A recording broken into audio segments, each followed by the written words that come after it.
I'm Biju from Calicut. ഖുറാനിലെ chapter number 79 verse 30 ആണ്. അതായത് അള്ളാഹു ആകാശത്തെ സൃഷ്ടിച്ചത് ഭൂമിയിലെ പർവ്വതങ്ങളും പിന്നെ അത് വികസിപ്പിക്കുകയും ചെയ്തതിന് ശേഷമാണെന്നാണ് പറയുന്നത്. ആകാശത്തെ അല്ല, അള്ളാഹു ഭൂമിയെ വികസിപ്പിക്കുന്നതും അതിൽ പർവ്വതങ്ങളും മറ്റും സ്ഥാപിക്കുന്നത് ആകാശത്തെ സൃഷ്ടിച്ചു കഴിഞ്ഞതിന് ശേഷമാണെന്ന് ഒരു സ്ഥലത്ത് പറയുന്നു. എന്നാൽ ചാപ്റ്റർ നമ്പർ 41 വേഴ്സ് 11 ഭൂമിയുടെ സൃഷ്ടിപ്പിന് ശേഷമാണ് ആകാശത്തിൻ്റെ സൃഷ്ടിപ്പ് എന്നും പറയുന്നു. പിന്നെ എന്ന അർത്ഥം വരുന്ന സുമ്മ എന്ന അറബിക് വേർഡ് ആണ് അവിടെ യൂസ് ചെയ്തിരിക്കുന്നത്. അതായത് ഭൂമിയുടെ സൃഷ്ടിപ്പ് കഴിഞ്ഞ ശേഷം പിന്നെ ആണ് ആകാശത്തെ സൃഷ്ടിച്ചത്. ഇത് തമ്മിൽ കോൺട്രഡിക്ഷനിലാണ് question. One more question. Okay,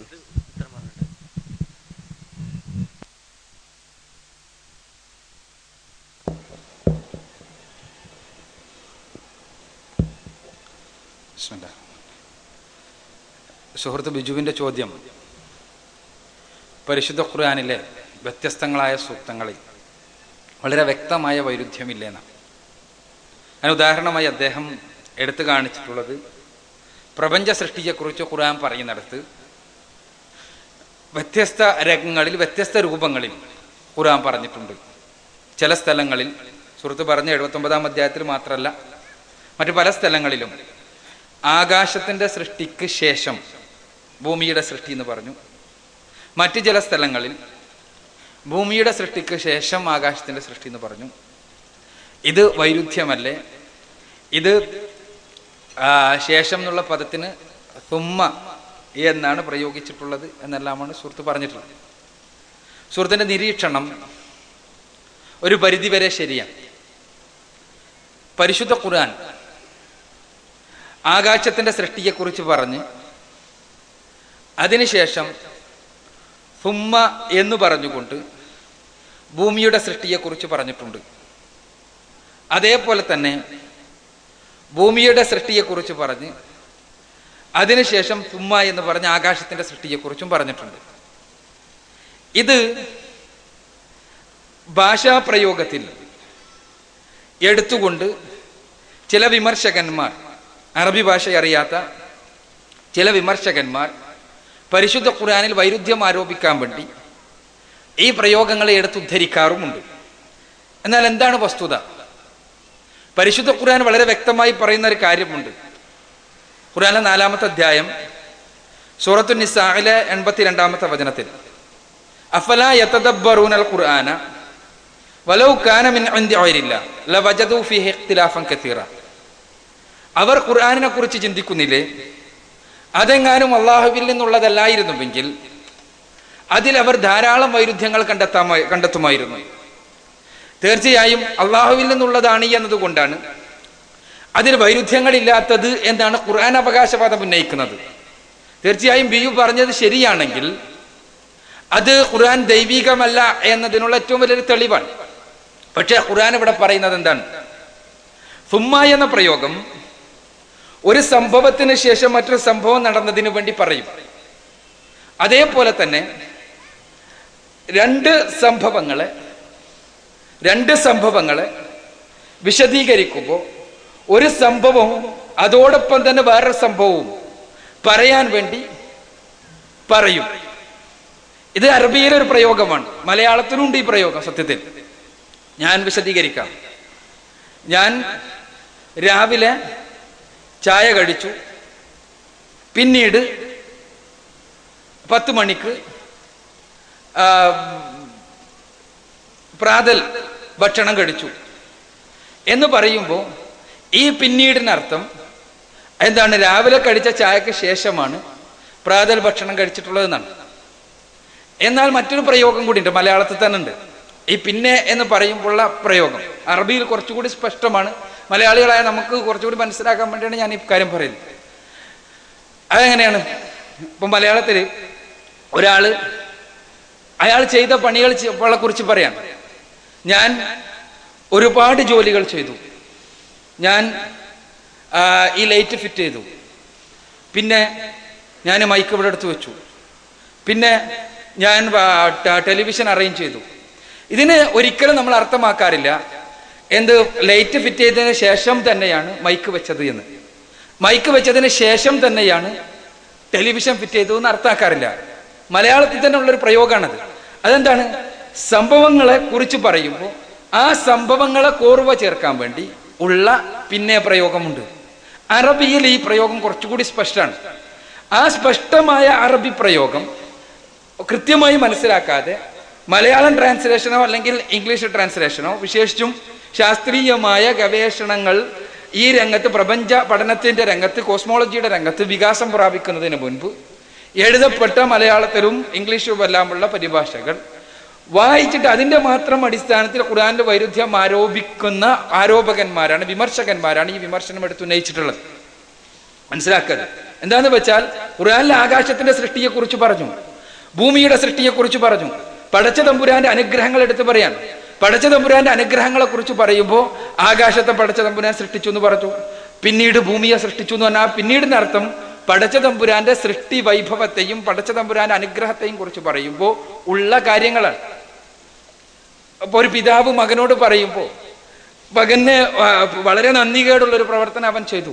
ഈ സമയത്ത് പിതാവ് പറയാണ്, ഞാൻ നിനക്ക് വിദ്യാഭ്യാസത്തിന് വേണ്ടി എത്രയെത്ര ത്യാഗങ്ങൾ സഹിച്ചു, നിനക്ക് നല്ല വിദ്യാഭ്യാസം കിട്ടാൻ വേണ്ടി ഞാൻ നിന്നെ നല്ല സ്കൂളിൽ തന്നെ പറഞ്ഞയച്ചു.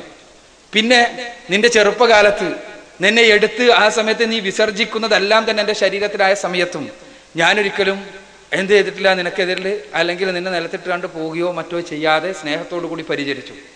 ഈ പിന്നെ പ്രയോഗത്തിൽ നമ്മൾ ആരും തന്നെ സ്കൂളിൽ പോകാൻ തുടങ്ങിയതിന് ശേഷമാണ് കുട്ടിയെടുത്ത് നടന്നതെന്നും ഈ കുട്ടി ശരീരത്തിൽ വിസർജിച്ചത് അതിന് ശേഷമാണെന്ന് മനസ്സിലാക്കാറില്ല.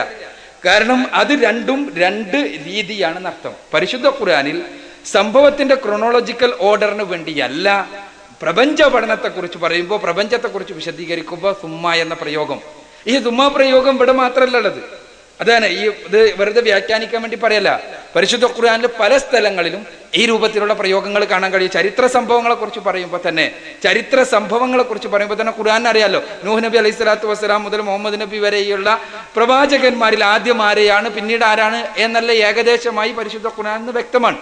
അഥവാ ഒരു പ്രവാചകന് ശേഷം തന്നെ എന്നുള്ളതല്ല. അപ്പോൾ നൂഹ് നബിക്ക് ശേഷമാണ് ഇബ്രാഹിം നബി അലൈഹി സ്വലാത്തു വസ്സലാം വന്നത് എന്ന വിഷയത്തിൽ ആർക്കും സംശയമില്ല. പക്ഷേ ചില രംഗങ്ങളിൽ ഇബ്രാഹിം നബിയുടെ ചരിത്രം പറഞ്ഞതിന് ശേഷം നൂഹ് നബിയുടെ ചരിത്രം പറയുന്നുണ്ട്. അവിടെ ചിലപ്പോൾ സുമ്മ പ്രയോഗവും കാണാൻ കഴിയും. അപ്പൊ അതിൽ നിന്ന് നൂഹ് നബിക്ക് ശേഷമാണ്, നൂഹ് നബിക്ക് മുമ്പാണ് ഇബ്രാഹിം നബി അലൈഹി സ്വലാത്തു വസ്സലാം വന്നത് എന്ന് അർത്ഥമാക്കേണ്ടതില്ല. അങ്ങനെ ആരും അർത്ഥമാക്കാറില്ല. ഇതേ രൂപത്തിൽ തന്നെയാണ് ഈ പ്രയോഗവും എന്ന് മനസ്സിലാക്കുക.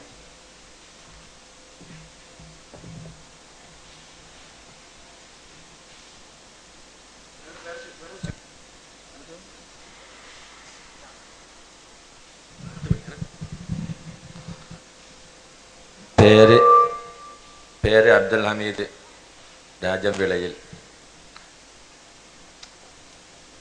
സംശയം,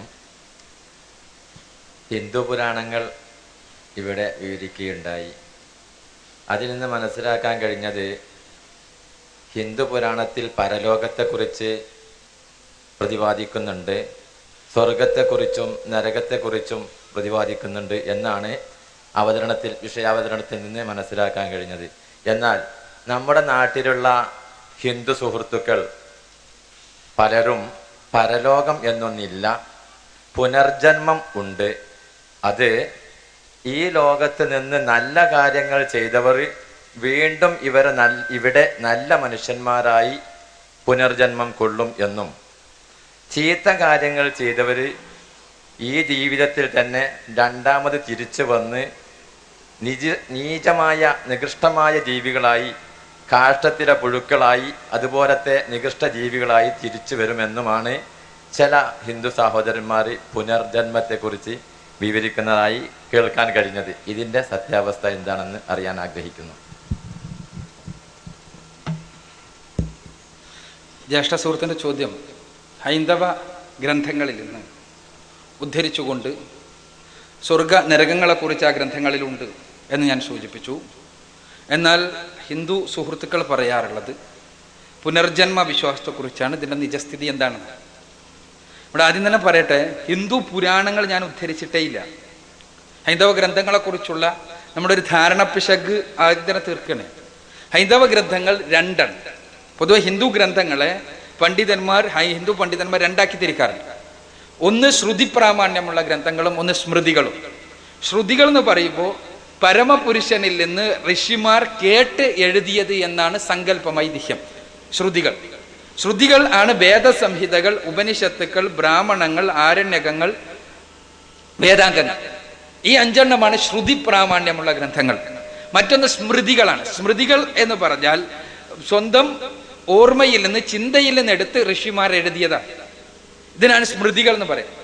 സ്മൃതികളിൽപ്പെട്ടതാണ് ധർമ്മശാസ്ത്ര ഗ്രന്ഥങ്ങൾ, പുരാണങ്ങൾ, ഇതിഹാസങ്ങൾ തുടങ്ങിയവ. ഇതിൽ പുരാണങ്ങൾ അതിൻ്റെ ഏറ്റവും താഴെക്കിടയിൽ നിൽക്കുന്ന ഗ്രന്ഥങ്ങളാണ്. ദാർശനിക ഗ്രന്ഥങ്ങളിൽ ഏറ്റവും ഉജ്ജ്വലമായി നിൽക്കുന്നത് വേദസംഹിതകളും ഉപനിഷത്തുകളുമാണ്. ഞാനിവിടെ ഉദ്ധരിച്ചത് ഉപനിഷത്തുകളിൽ നിന്നാണ്.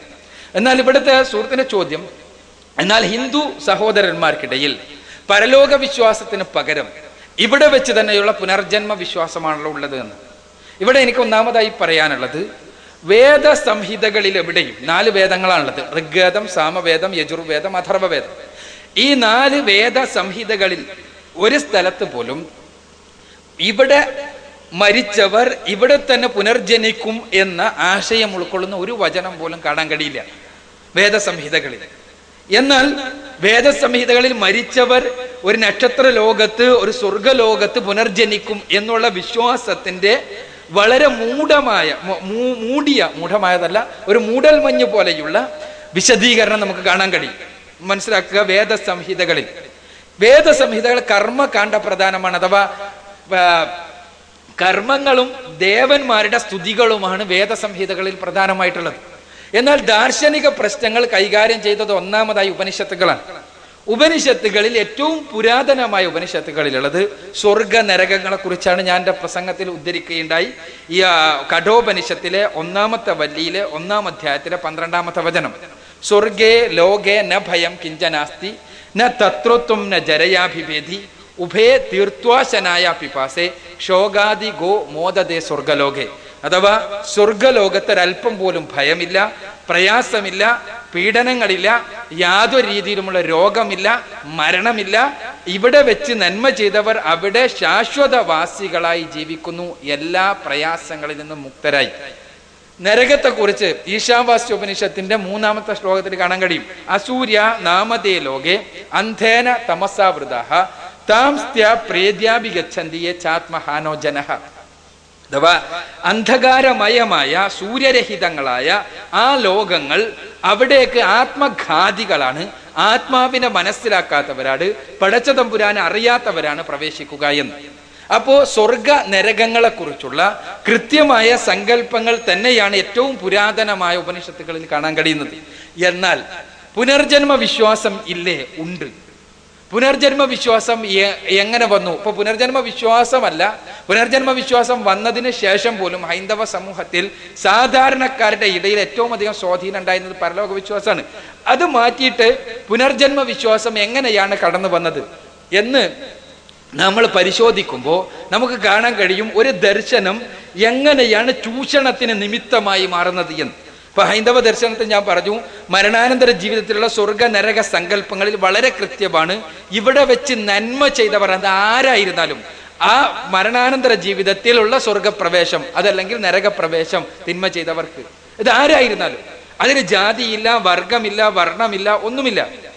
എന്നാൽ പുനർജന്മ വിശ്വാസം കടന്നു വരുന്ന നമ്മൾ ആദ്യമായി ഉപനിഷത്തുകളിൽ തന്നെ കാണുന്നത് ചന്ദഗ്യോപനിഷത്തിലാണ്. ചന്ദഗ്യോപനിഷത്ത് ഒരല്പം ദീർഘമായ ഉപനിഷത്താണ്. ചന്ദഗ്യോപനിഷത്ത് ഗദ്യ രൂപത്തിലാണ്, പദ്യരൂപത്തിലുള്ള ഉപനിഷത്തല്ല. അപ്പോൾ ചന്ദഗ്യോപനിഷത്തിലെ 5-ാം മണ്ഡലത്തിലെ 10-ാം അധ്യായത്തിലെ 7-ാമത്തെ വചനത്തിലാണ് നമ്മൾ ആദ്യമായി പുനർജന്മ വിശ്വാസത്തെക്കുറിച്ചുള്ള പരാമർശം കാണുന്നത്. അത് മാത്രം വായിച്ചാൽ മതി എങ്ങനെ പുനർജന്മ വിശ്വാസം ഭാരതീയ ദർശനത്തിൽ കടന്നു വന്നു എന്ന് മനസ്സിലാക്കാൻ. എന്താണ് അവിടെ പറയുന്നത്? അല്പ ദീർഘമാണ്, ഗദ്യരൂപവുമാണ്, അതുകൊണ്ട് തന്നെ ഒരു പരിഭാഷ മനസ്സിലാക്കുക. എന്താണ് ഇവിടെ? നന്മ ചെയ്തവർ, സ്വധർമ്മം അനുഷ്ഠിച്ചവർ അടുത്ത ജന്മത്തിൽ ബ്രാഹ്മണന്റെയോ ക്ഷത്രിയന്റെയോ വൈശ്യന്റെയോ ജനനേന്ദ്രിയത്തിൽ ജനിക്കുന്നു. കൃത്യമായി പറയുന്നത് ബ്രാഹ്മണ യോനിം വ ക്ഷത്രിയ യോനിം വ വൈശ്യ യോനിം വ എന്നാണ്. അഥവാ ബ്രാഹ്മണ ക്ഷത്രിയ വൈശ്യാദികളുടെ ജനനേന്ദ്രിയത്തിലാണ് ഈ ജന്മത്തിൽ നന്മ ചെയ്തവർ, സ്വധർമ്മം അനുഷ്ഠിച്ചവർ അടുത്ത ജന്മത്തിൽ പോകുന്നത്. ഈ ജന്മത്തിൽ തിന്മ ചെയ്തവർ, സ്വധർമ്മം അനുഷ്ഠിക്കാത്തവർ അടുത്ത ജന്മത്തിൽ പോകുന്നത് പന്നിയുടെയോ പട്ടിയുടെയോ ചണ്ടാളന്റെയോ ജനനേന്ദ്രിയത്തിലാണ്. അഥവാ അടുത്ത ജന്മത്തിൽ പന്നിയുടെയോ പട്ടിയുടെയോ ചണ്ടാളന്റെയോ ജനനേന്ദ്രിയത്തിലാണ് ആര് പോകുന്നത്? ഈ ജന്മത്തിൽ തിന്മ ചെയ്തവർ പോകുന്നത്. ഇതെന്തിനു വേണ്ടി ഉണ്ടാക്കി? ഇതിൽ നിന്ന് തന്നെ വ്യക്തമാണ്. എന്താണത്? പന്നിയുടെയും പട്ടിയുടെയും കൂടെയാണ് ചണ്ടാളനെ പറഞ്ഞിട്ടുള്ളത്. ചണ്ടാളൻ ആരാണ്? ചണ്ടാളൻ സമൂഹത്തിലെ അടിസ്ഥാന വർഗം. സമൂഹത്തിലെ അടിസ്ഥാന വർഗം, ശൂദ്രന്മാരെക്കാളും നീചർ എന്ന് വിളിക്കപ്പെട്ടിരുന്ന, ഇവിടെ അടിമവേല ചെയ്തുകൊണ്ട് ജീവിച്ചിരുന്ന ആളുകൾ, അവരാണ് ചണ്ടാളന്മാർ. ആ ചണ്ടാളനോടൊപ്പമാണ് ആരെ പറഞ്ഞിട്ടുള്ളത്? പന്നിയെയും പട്ടിയെയും പറഞ്ഞിട്ടുള്ളത്.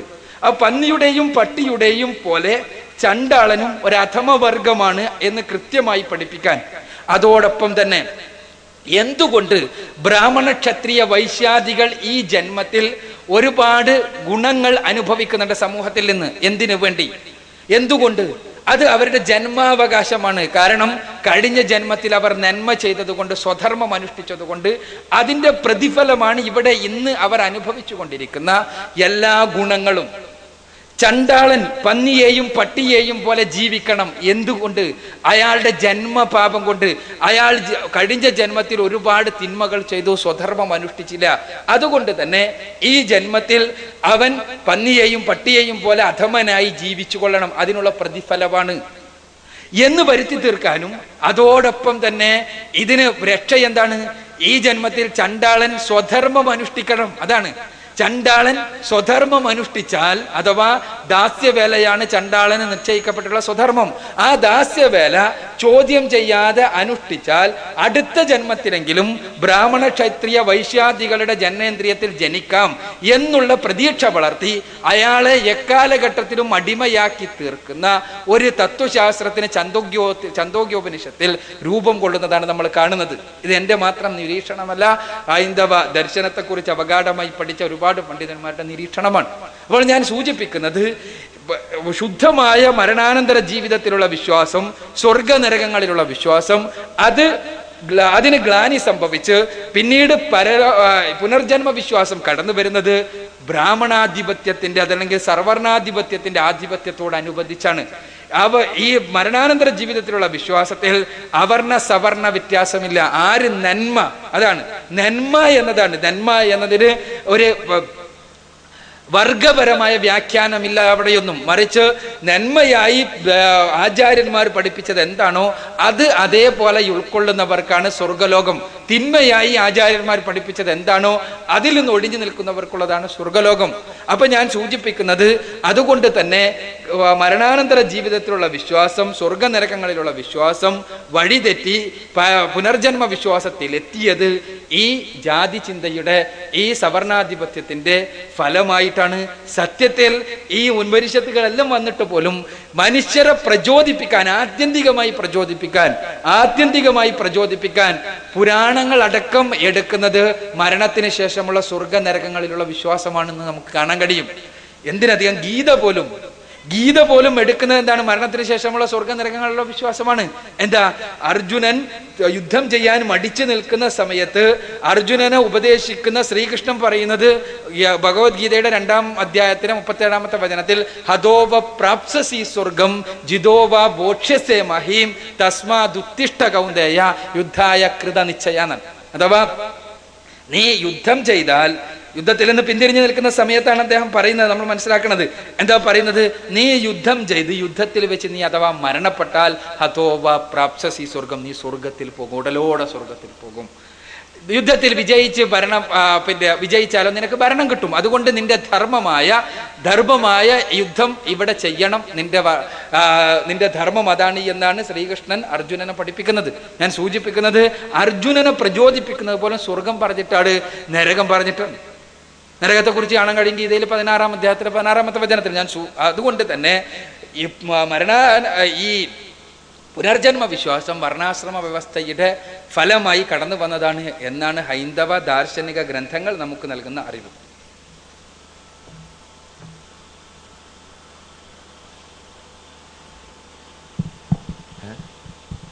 ചണ്ടാളന്മാരെന്ന് പറയുന്നത് വേണ്ടത്ര മനസ്സിലായില്ല. ഞാൻ മനസ്സിലാക്കിയത് ഇപ്പോൾ ഹരിജൻസ് പോലെയുള്ള താണവർഗക്കാരായിരിക്കുമെന്ന എനിക്ക് ഊഹിക്കാൻ കഴിഞ്ഞത്. അത് ശരിയാണോ? ഒന്ന്. രണ്ടാമത്, പിന്നെ അപ്പോൾ ശരിയായ ഹിന്ദു വിശ്വാസപ്രകാരം പുനർജന്മം അല്ല, പുനർജന്മം പിന്നീട് കടന്നുകൂടിയ അന്ധവിശ്വാസമാണെന്നും പരലോക വിശ്വാസമാണ് ശരിയായ ഹിന്ദു മതത്തിൽ ശാസിക്കുന്നതെന്നുമാണ് ഇപ്പോഴത്തെ വിശദീകരണത്തിൽ നിന്ന് മനസ്സിലാക്കാൻ കഴിഞ്ഞത്. ശരിയായിരിക്കുമെന്ന് കരുതുന്നു.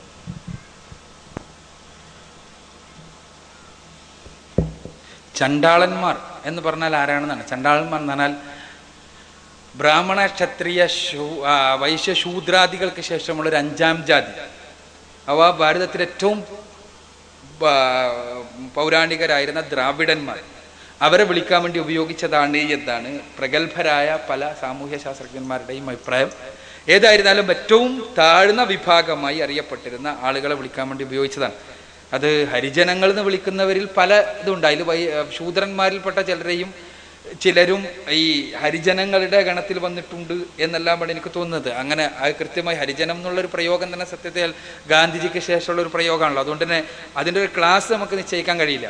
അതേസമയം സ്മൃതികളിലെല്ലാം ഓരോരുത്തരും ഓരോ ജാതികളെ വേറെ വേറെ വേറെ എടുത്ത് പറയുന്നുണ്ട്. അതിൽ ഏറ്റവും നീച ജാതിയായി പറയുന്ന ആളുകളാണ് ചണ്ടാളന്മാർ എന്ന് മനസ്സിലാക്കുക. രണ്ടാമതായി പരലോക വിശ്വാസം. ഞാൻ പറഞ്ഞല്ലോ, ഹിന്ദുമതം എന്നാൽ അല്ലെങ്കിൽ ഇസ്ലാം മതം എന്നോ ഒന്നുമല്ല നമ്മൾ പറയുന്നത്. ലോകത്തിൽ എവിടെ വന്ന പ്രവാചകനായിരുന്നാലും ആ പ്രവാചകന്മാർ മുഴുവനും പഠിപ്പിച്ച അടിസ്ഥാനപരമായ ആശയങ്ങൾ ഒന്ന് തന്നെയാണ്. സൃഷ്ടാവും സംരക്ഷകനുമായ തമ്പുരാനെ മാത്രം ആരാധിക്കുക എന്ന ആശയം ഒന്ന്. രണ്ടാമത്തെ ആശയം, അവന് ജീവിതത്തെ സമർപ്പിക്കുക. ആ സമർപ്പണത്തിൻ്റെ രേഖാചിത്രം പഠിപ്പിക്കാൻ വേണ്ടിയാണ് വേദഗ്രന്ഥങ്ങൾ അവതരിപ്പിക്കപ്പെട്ടതും അതേപോലെ തന്നെ പ്രവാചകന്മാരെ നിയോഗിച്ചതും. അത് 2. മൂന്നാമത്തേത് മരണാനന്തര ജീവിതം. എന്തിനു വേണ്ടി നന്മ ചെയ്യണം എന്നുള്ള ചോദ്യത്തിനുള്ള ഉത്തരം മരണത്തിന് ശേഷമുള്ള ജീവിതത്തിൽ സ്വർഗപ്രവേശം, നരകത്തിൽ നിന്നുള്ള രക്ഷ. അതിനു വേണ്ടിയാണ് നന്മ ചെയ്യുന്നത് എന്നുള്ള ഉത്തരം. ആ ഉത്തരം ലോകത്ത് എല്ലായിടത്തേക്ക് കടന്നു വന്ന പ്രവാചകന്മാരും ആചാര്യന്മാരും ഒരേപോലെ പറഞ്ഞതാണ്. അതിൽ മതം എന്ന് പറയുമ്പോൾ ഒരുപാട് സങ്കീർണതകളുണ്ട്. അതിൽ ഹിന്ദു മതം എന്നൊരു മതം തന്നെ ഇവിടെ നിലനിന്നിട്ടുണ്ടോ? ഇവിടെ ഇന്ത്യയിൽ നിലനിന്ന മതങ്ങൾ എത്രയാണ്, അതിലെല്ലാം തന്നെയുള്ള വിശ്വാസങ്ങൾ എത്രയാണ് എന്നെല്ലാം ഉള്ള ഒരുപാട് സങ്കീർണതകളുണ്ട് എന്ന് മനസ്സിലാക്കുക. അപ്പോൾ അതുകൊണ്ട് ആ ചർച്ചയിൽ ഹിന്ദുമതത്തിൻ്റെ അടിസ്ഥാന തത്വം എന്ന് പറയുമ്പോൾ തന്നെ ഹിന്ദു മതത്തിൽ തന്നെ പരലോകത്തെ പച്ചയായി വിമർശിച്ച ആളുകളുണ്ട്, ദൈവത്തെ നിഷേധിച്ച ആളുകളുണ്ട്, അങ്ങനെ പലരുമുണ്ട് എന്നുള്ള വസ്തുത മനസ്സിലാക്കുക. അപ്പോൾ ഭാരതത്തിലേക്ക് കടന്നു വന്ന പ്രവാചകന്മാർ, ആചാര്യന്മാർ അടിസ്ഥാനപരമായി പഠിപ്പിച്ചത് മരണാനന്തര ജീവിതത്തിലെ സ്വർഗ നരകങ്ങളിലുള്ള വിശ്വാസമാണ് എന്നാണ് ഏറ്റവും പൗരാണികമായ ഈ പരാമർശങ്ങളിൽ നിന്ന് മനസ്സിലാകുന്നത് എന്നാണ് ഞാൻ സൂചിപ്പിച്ചത്. പുറകിൽ നിൽക്കുന്ന ആളുകൾക്ക് ഇരിക്കുവാനുള്ള സൗകര്യം വോളണ്ടിയർമാർ ചെയ്തു കൊടുക്കണമെന്ന് അഭ്യർത്ഥിക്കുകയാണ്. ഖുറാനിൽ ഒരു കുഞ്ഞിൻ്റെ മുലകുടി കാലയളവ് 2 വർഷമാണെന്ന് പറഞ്ഞു, 24 മാസം. എന്നാൽ വേറൊരു സ്ഥലത്ത് പറയുന്നു മുലകുടി കാലയളവും ഗർഭകാലയളവും കൂടെ മൊത്തം 30 months ആണ്, അതായത് 30 മാസമാണ്. അപ്പോൾ ഏറ്റവും ചുരുങ്ങിയ ഗർഭകാലയളവ് 6 മാസമാണെന്നാണ് ഖുറാൻ സമർത്ഥിക്കുന്നത്. എന്നാൽ മെഡിക്കൽ സയൻസിലൂടെ ഈ വിഷയകമായി കടന്നു പോകുമ്പോൾ 20 ആഴ്ച പ്രായമുള്ള ഒരു കുഞ്ഞിനെ എല്ലാ ഫെസിലിറ്റീസും ഉപയോഗിച്ച് രക്ഷപ്പെടുത്താൻ പറ്റുമെന്നാണ്. വെസ്റ്റേൺ കൺട്രീസിലൊക്കെ 5 വർഷം പ്രായമുള്ള കുട്ടികളെ രക്ഷപ്പെടുത്തിയ ചരിത്രം തന്നെയുണ്ട്. അപ്പോൾ ഇതൊരു കോൺട്രഡിക്ഷൻ അല്ല.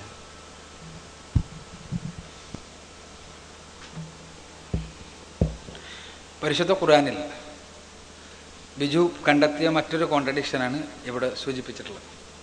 എന്താണെന്ന് വെച്ചാൽ, കുട്ടിയുടെ പ്രായത്തെക്കുറിച്ച് പറയുമ്പോൾ, മുലകുടി പ്രായത്തെക്കുറിച്ച് പറയുമ്പോൾ പരിശുദ്ധ ഖുർആൻ പറയുന്നു മുലകുടി പ്രായം 2 വർഷമാകുന്നു.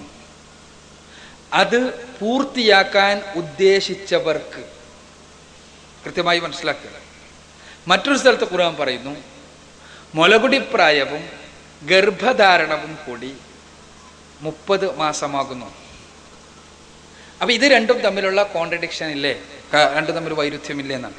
എന്താണെന്ന് വെച്ചാൽ അങ്ങനെ കൂട്ടുമ്പോൾ 2 വർഷത്തെ മുലകുടി പ്രായം എന്ന് പറയുമ്പോൾ 24 മാസം. അപ്പോൾ 30 മാസത്തിൽ നിന്ന് 24 കിഴിച്ചാൽ 6 മാസം. 6 മാസമല്ലല്ലോ സാധാരണ ഗർഭധാരണത്തിൻ്റെ സമയം. അപ്പോൾ 6 മാസത്തിന് കുറച്ചും കൂടുതലും എല്ലാം ഉണ്ടാകാറുണ്ട്. യഥാർത്ഥത്തിൽ 6 അല്ല 9 മാസം 10 മാസമാണ് നമ്മൾ സാധാരണ 9 മാസവും ചില്ലറയുമാണ് ഗർഭധാരണത്തിൻ്റെ കാല ഇളവായിട്ട് നമ്മൾ പറയാറുള്ളത്. എന്നാൽ ചിലപ്പോൾ 6 മാസത്തിന് കുറച്ചുണ്ടാകാറുണ്ടെന്നാണ് ബിജു പറയുന്നത്. ഏതായിരുന്നാലും ഇവിടെ വിഷയം, ഈ കാര്യം പരിശുദ്ധ ഖുർആന്റെ വ്യാഖ്യാതാക്കൾ മുൻപ് മുതൽക്കേ ശ്രദ്ധിച്ചൊരു കാര്യമാണ്. വ്യാഖ്യാതാക്കൾ, പ്രഗത്ഭരായ പൗരാണിക വ്യാഖ്യാതാക്കൾ ഇതിന് നൽകിയിട്ടുള്ള മറുപടി, ഇവിടെ ആദ്യം പറഞ്ഞ 2 വർഷം എന്ന് പറഞ്ഞത് പൂർത്തിയാക്കാൻ ഉദ്ദേശിച്ചവർക്കാണ്. അതൊരു നിർബന്ധമായ കൽപ്പനയല്ല. പൂർത്തിയാക്കാൻ ഉദ്ദേശിച്ചവർക്ക് 2 കൊല്ലം എന്ന് പറഞ്ഞിട്ടുള്ളതാണ്. അത് ഒരു നിർബന്ധമായും 2 വർഷം ആണ്, 2 വർഷമാണ് മാക്സിമം എന്നുള്ള അർത്ഥത്തിലാണ്. അതിന് താഴെ വരുന്നത് കൊണ്ടും കുഴപ്പമില്ല എന്നാണ് ഇതിൽ നിന്ന് മനസ്സിലാകുന്നത്. 2 വാക്യങ്ങളും കൂടി കൂട്ടി യോജിപ്പിച്ചുകൊണ്ട് പണ്ഡിതന്മാർ വ്യാഖ്യാനിച്ചത്, ഇതിൽ നിന്ന് 2 വചനങ്ങളിൽ നിന്നും ഈ മുലകുടി പ്രായം കുറയ്ക്കുന്നത് കൊണ്ടും കുഴപ്പമില്ല എന്ന് മനസ്സിലാകുന്നുണ്ട്. എന്നാൽ പൂർത്തിയായി ഒരു കുട്ടിക്ക് പൂർണ്ണമായി മുല കൊടുക്കണം എന്ന് കരുതുന്നവർക്ക് 2 വർഷം പൂർത്തിയാക്കാം, 2 വർഷത്തിൽ അപ്പുറത്തേക്ക് പോകേണ്ടതില്ല എന്നാണ് ഖുർആൻ പഠിപ്പിക്കുന്നതെന്നാണ് പൂർവിക വ്യാഖ്യാതാക്കൾ പറഞ്ഞിട്ടുള്ളത്. എന്നാൽ ആധുനിക വ്യാഖ്യാതാക്കളുടെ ഒരു വ്യാഖ്യാനം എന്താന്ന് വെച്ചാൽ, ഏറ്റവും മിനിമം കുഞ്ഞിൻ്റെ ഗർഭധാരണ കാലം 6 മാസമാണ്. അഥവാ 6 മാസം എത്തിയ ഒരു കുഞ്ഞ് അത് പ്രസവിക്കപ്പെട്ടാൽ അതിനെ പ്രത്യേകമായ പരിചരണങ്ങൾക്ക് വിധേയമാക്കിയാൽ ആ കുഞ്ഞ് രക്ഷപ്പെടുവാനുള്ള സാധ്യതയുണ്ട്. ഇൻഫന്റ് മോർട്ടാലിറ്റിയെ കുറിച്ച് എഴുതപ്പെട്ട ഗ്രന്ഥങ്ങൾ എടുത്ത് പരിശോധിച്ചാൽ നമുക്ക് കാണാൻ കഴിയും, കുഞ്ഞുങ്ങളിൽ 6 മാസം മുതൽക്കാണ് ഒരു കുഞ്ഞിൻ്റെ രൂപം പ്രാപിക്കുകയും അതേപോലെ തന്നെ ഒരു പൂർണ്ണമായി എല്ലാ അവയവങ്ങൾ ചെറിയ രൂപത്തിലെങ്കിലും പ്രത്യക്ഷപ്പെടുകയും ചെയ്ത് ഒരു പൂർണ്ണത പ്രാപിക്കുന്നത് 6 മാസം ആകുമ്പോഴാണ് എന്ന്. അതുകൊണ്ട് തന്നെ ഈ 6 മാസം പൂർത്തിയായ ഒരു കുഞ്ഞ്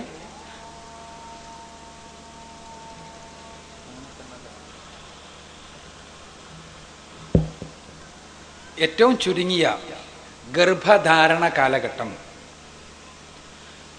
6 മാസമാണ്. അഥവാ മിനിമം പീരീഡ് ഓഫ് പ്രഗ്നൻസി 6 മാസമാണ് എന്നാണ് ഈ വചനങ്ങളിൽ നിന്ന് മനസ്സിലാകുന്നത് എന്നും, അതുകൊണ്ട് തന്നെ 6 മാസം എന്നുള്ള ഇപ്പോഴത്തെ മോർട്ടാലിറ്റി റേറ്റിൻ്റെ അടിസ്ഥാനത്തിൽ നോക്കുമ്പോൾ വളരെ കൃത്യമായി ഇക്കാര്യം മനസ്സിലാക്കാൻ കഴിയുന്നുണ്ട് എന്നും ആധുനികരായ വ്യാഖ്യാതാക്കൾ ഈ വാക്യങ്ങളെ വ്യാഖ്യാനിച്ചിട്ടുണ്ട്.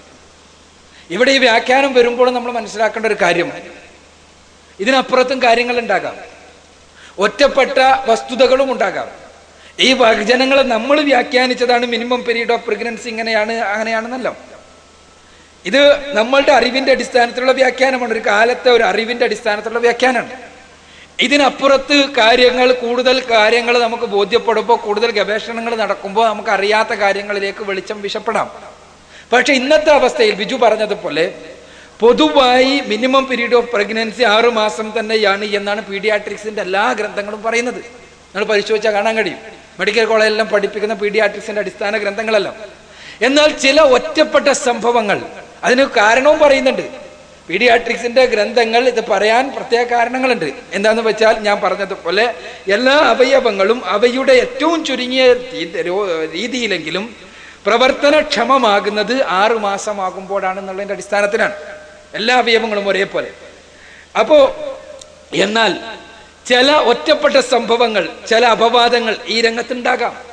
ഈ അപവാദങ്ങളെ നമ്മൾ പൊതുവൽക്കരിക്കുന്നത് ശരിയല്ല. ഒറ്റപ്പെട്ട സംഭവങ്ങൾ വാർത്തയാകുന്നതിന് എന്തുകൊണ്ടാണ്? അപവാദങ്ങളാകുന്നതുകൊണ്ടാണ്. മനുഷ്യര്, നമ്മൾ പൊതുവായൊരു പരാമർശം,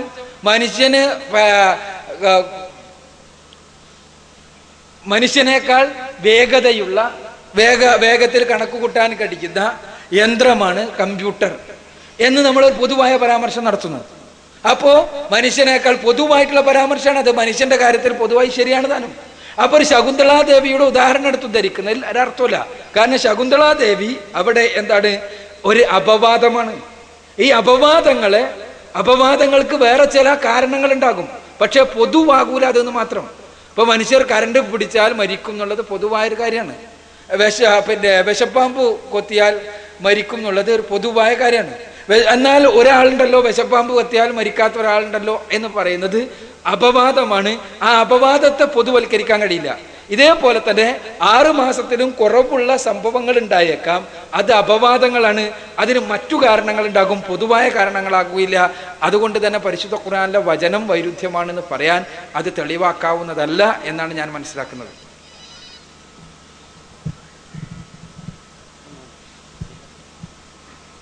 അസ്സലാമു അലൈക്കും. എൻ്റെ പേര് അജ്മൽ, സ്ഥലം എടവണ്ണ. വിശുദ്ധ ഖുർആൻ പ്രധാനമായും ജനങ്ങളെ ക്ഷണിക്കുന്നത് ഏകദൈവ വിശ്വാസത്തിലേക്കാണല്ലോ.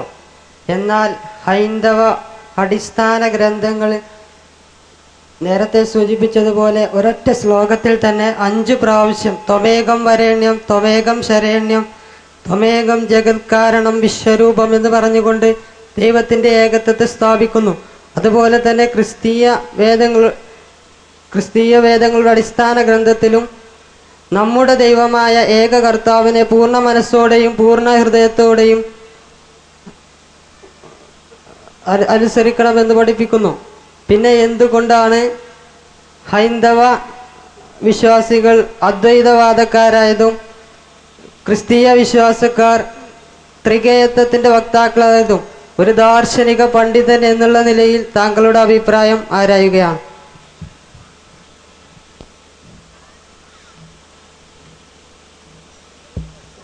ഹൈന്ദവ ഗ്രന്ഥങ്ങൾ ഏകദൈവ വിശ്വാസവും ക്രൈസ്തവ ഗ്രന്ഥങ്ങളും ഏകദൈവ വിശ്വാസം പറയുന്നു. പിന്നെ എന്തുകൊണ്ടാണ് അവർ അദ്വൈതവാദികളും അതേപോലെ തന്നെ ഈ ത്രിയേക വിശ്വാസികളുമെല്ലാം ആയതെന്നാണ് സുഹൃത്തിൻ്റെ ചോദ്യം. എന്നോട് ചോദിക്കേണ്ട ചോദ്യമല്ല, അവരോട് ചോദിക്കേണ്ട ചോദ്യമാണ് എന്നാണ് അതിനുള്ള ഉത്തരം. ഇങ്ങനെല്ലാം പറഞ്ഞിട്ടും പിന്നെ എന്തുകൊണ്ട് അങ്ങനെയായി എന്നുള്ളത് അവരാണ് പറയേണ്ടത്. യഥാർത്ഥത്തിൽ എന്താണ് സംഭവം എന്ന് വെച്ചാൽ, ഏത് ഏകദൈവ വിശ്വാസത്തിന് വേണ്ടിയുള്ള വചനങ്ങളെയും ബഹുദൈവത്വത്തിന് അനുകൂലമായി വ്യാഖ്യാനിക്കുവാനും അതിന് സ്വന്തം ന്യായീകരണങ്ങൾ കണ്ടെത്താനും എക്കാലഘട്ടത്തിലെയും പുരോഹിതന്മാർ പരിശ്രമിച്ചിരുന്നു എന്നുള്ളത് കാലങ്ങൾ മുഴുവൻ പരിശോധിച്ചാൽ നിങ്ങൾക്ക് കാണാൻ കഴിയും. എല്ലായ്പ്പോഴും ഇവിടെ ഏകനായ സ്രഷ്ടാവ് മാത്രമാണ് ആരാധ്യൻ എന്ന് പഠിപ്പിക്കാൻ കടന്നു വന്ന പ്രവാചകന്മാർ, ആ പ്രവാചകന്മാർ അവരുടെ കാലത്തിന് ശേഷം തീർച്ചയായും പിശാച് എന്താണ്? പിശാച് മനുഷ്യന്റെ ശത്രുവാണ്. മനുഷ്യരെ നരകത്തിൽ എത്തിക്കുക എന്നതാണ് അയാളുടെ ദൗത്യം, പിശാചിന്റെ ദൗത്യം.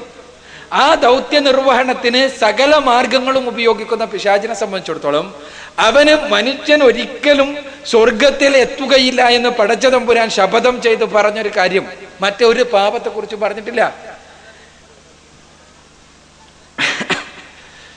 ഇന്നഹു മൻ യുശ്രികു ബില്ലാഹി ഫഖദ് ഹറമല്ലാഹു അലൈഹി ജന്ന എന്ന് പറഞ്ഞിട്ടുള്ളത്. ആരെങ്കിലും അള്ളാഹുവിൽ പടച്ച തമ്പുരാനിൽ പങ്കു ചേർക്കുന്ന പക്ഷം അവർക്ക് പടച്ച തമ്പുരാൻ സ്വർഗലോകം നിഷിദ്ധമാക്കിയിരിക്കുന്നു എന്നാണ്. അങ്ങനെ സ്വർഗലോകം നിഷിദ്ധമാക്കിയിരിക്കുന്നു എന്ന് പറഞ്ഞ ഒരൊറ്റ പാപം മാത്രമേ ഉള്ളൂ, ഷിർക്ക് എന്ന പാപം. ആ ഷിർക്ക് എന്ന പാപത്തിലേക്ക് മനുഷ്യരെ കൊണ്ടുപോവുക ഒരിക്കലും അത് ആ ഷിർക്ക് ഞങ്ങൾ ചെയ്യുന്നു, ബഹുദൈവാരാധന ഞങ്ങൾ ചെയ്യുന്നു എന്ന് ബോധ്യപ്പെടുത്തിക്കൊണ്ടല്ല, മറിച്ച് അതല്ലാത്ത രൂപത്തിലാണ്. അത് നിങ്ങൾക്ക് നോക്കുക, നിങ്ങൾ ഇബ്രാഹിം നബി അലൈഹി സ്വലാത്തു വസ്സലാം, ഇബ്രാഹിം നബിയെ കുറിച്ച് ബൈബിളും ഖുറാനും പറയുന്നുണ്ട്. എന്താ? വിഗ്രഹാരാധനക്കെതിരെ ശക്തമായി ശബ്ദിച്ച മഹാനായ പ്രവാചകൻ. 2 ഗ്രന്ഥങ്ങൾക്കും സംശയമൊന്നുമില്ല. എന്നാൽ മുഹമ്മദ് റസൂലുള്ളാഹി സ്വല്ലല്ലാഹു അലൈഹി വസല്ലം വന്നപ്പോ ഹറമിൽ കഅബാലയത്തിൽ നിന്ന് അദ്ദേഹത്തിന് ആദ്യമായി നീക്കം ചെയ്യേണ്ടി വന്നത് ഏതൊരു പ്രവാചകനാണോ വിഗ്രഹാരാധനക്കെതിരെ ശബ്ദിച്ചത് അതേ പ്രവാചകന്റെ വിഗ്രഹത്തെയാണ്. എന്തുകൊണ്ട് സംഭവിച്ചു? സംഭവിച്ചത് മറ്റൊന്നും കൊണ്ടുമല്ല, ആദ്യം ഇബ്രാഹിം നബി അലൈഹി സ്വലാത്തു വസ്സലാം വിഗ്രഹാരാധനക്കെതിരെ പഠിപ്പിച്ചു.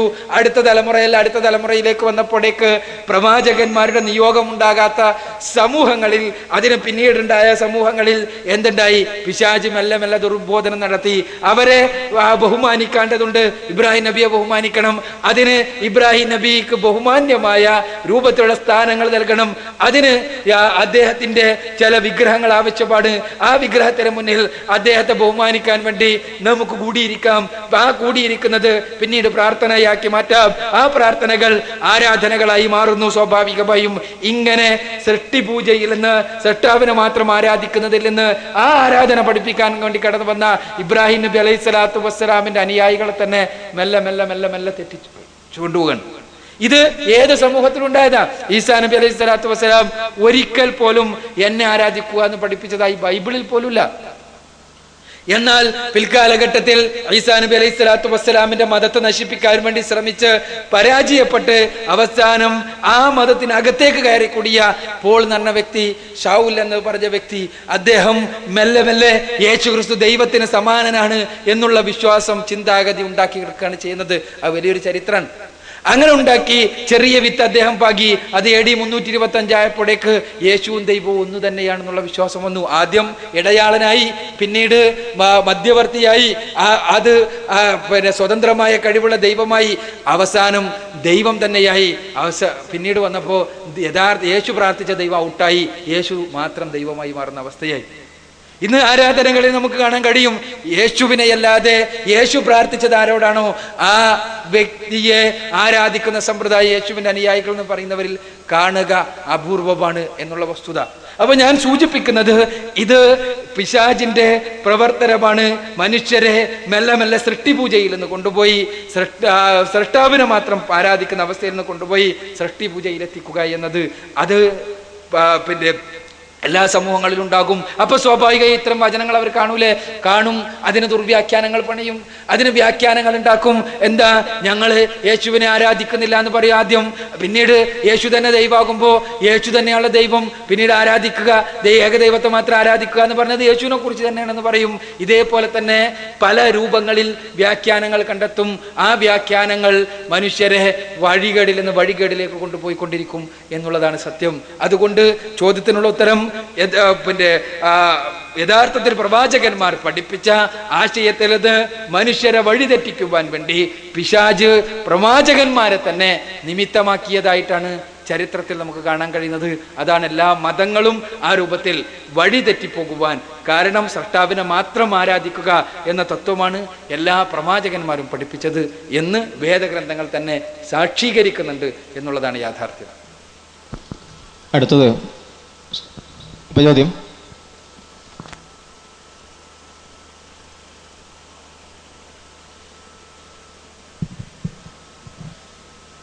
ഇപ്പോൾ ഹൈന്ദവന്മാരും ക്രിസ്ത്യന്മാരും അതുപോലെ തന്നെ മുസ്ലിങ്ങളും ഒക്കെ ദൈവം സൃഷ്ടിച്ചത് തന്നെയാണ്.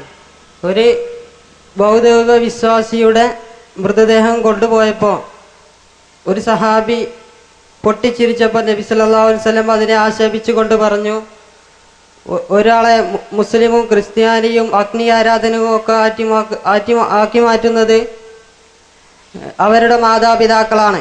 അപ്പോ അവരുടെ മാതാപിതാക്കളെ ഉപചോദ്യത്തിനുള്ള അവസരമാണ്. ഈ മറുപടിയിൽ നിന്നുള്ള ഉപചോദ്യം എന്താണ് എന്നുള്ളത് ചോദിക്കുക. അപ്പോ ക്രിസ്ത്യന്മാരെയും ഹിന്ദുക്കളെയും മുസ്ലിങ്ങളെയും ഒക്കെ അവരുടെ മാതാപിതാക്കളാണ് അങ്ങനെയാക്കിയത്. അതിനാൽ മാതാപിതാക്കളല്ലേ ശിക്ഷിക്കപ്പെടുക മുസ്ലിമാകാത്തതിൻ്റെ പേരിൽ?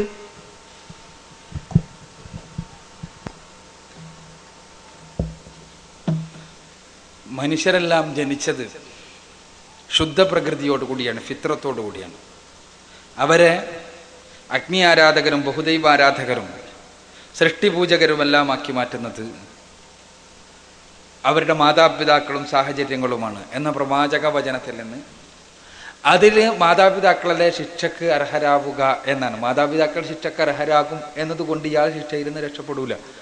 എന്തുകൊണ്ടെന്നാൽ ഓരോരുത്തർക്കും സ്വതന്ത്രമായി ചിന്തിക്കുവാനും കാര്യങ്ങൾ മനസ്സിലാക്കുവാനും ഉൾക്കൊള്ളുവാനുമുള്ള ബുദ്ധി പടച്ച തമ്പുരാൻ നൽകിയിട്ടുണ്ട്. ഇവിടെ നമ്മൾ മനസ്സിലാക്കേണ്ടത് മാതാപിതാക്കൾ ഒരു സാഹചര്യമാണ്. ആ സാഹചര്യം അതേപോലെ തന്നെ ചുറ്റുപാടുകൾ ഒരു സാഹചര്യമാണ്. ആ സാഹചര്യത്തിനനുസരിച്ച് മനുഷ്യർക്ക് തെറ്റ് ചെയ്യുവാനും മാർഗഭ്രംശത്തിനുമെല്ലാമുള്ള സ്വാഭാവികമായ ത്വരയുണ്ടാകാം. ആ ത്വര ഏത് സാഹചര്യത്തിൽ ഇപ്പോൾ ബാക്കിയുള്ള തെറ്റുകൾക്കും അതേപോലത്തെ സാഹചര്യത്തിനനുസരിച്ച് ത്വര ഉണ്ടാകും നമുക്ക്. അതുകൊണ്ട് ആ സാഹചര്യങ്ങൾ ഇല്ലാതാക്കാൻ വേണ്ടി റസൂലുള്ളാഹി സ്വല്ലല്ലാഹു അലൈഹി വസല്ലം പഠിപ്പിച്ചത്. ഇപ്പൊ വ്യഭിചാരം എന്ന കുറ്റം, ആ വ്യഭിചാരം എന്നുള്ള കുറ്റത്തിനെ കുറിച്ച് പരിശുദ്ധ ഖുർആൻ പറയുന്നത് ലാ തഖ്റബുസ് സിനാ എന്നാണ്. നിങ്ങൾ വ്യഭിചാരത്തിലേക്ക് അടുത്തു പോകരുതെന്നാണ്, സമീപിച്ചു പോകരുത്.